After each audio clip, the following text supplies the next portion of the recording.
యుద్ధం వల్ల కలిగే దుష్పరిణామాలను వివరిస్తూ అర్జునుడు తన వాదనను ముగింపు దశకు తెస్తున్నాడు.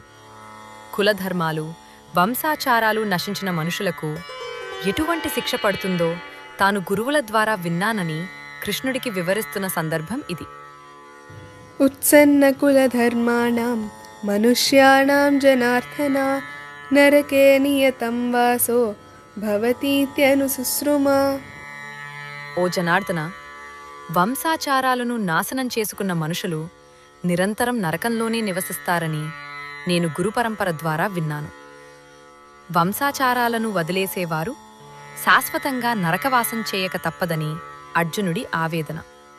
ఇది తాను శాస్త్రాల ద్వారా గురుపరంపర ద్వారా విన్న సత్యమని అర్జునుడు నొక్కి చెబుతున్నాడు. అందరినీ రక్షించే ఓ జనార్దన, తెలిసి తెలిసి నన్ను ఇలాంటి నరకానికి దారితీసే పాపం చేయమంటావా అని కృష్ణుణ్ణి నిలదీస్తున్నాడు. ఈ కంటెంట్ మీకు నచ్చినట్లయితే లైక్ చేయండి, షేర్ చేయండి, సబ్స్క్రైబ్ చేయండి. ధన్యవాదాలు.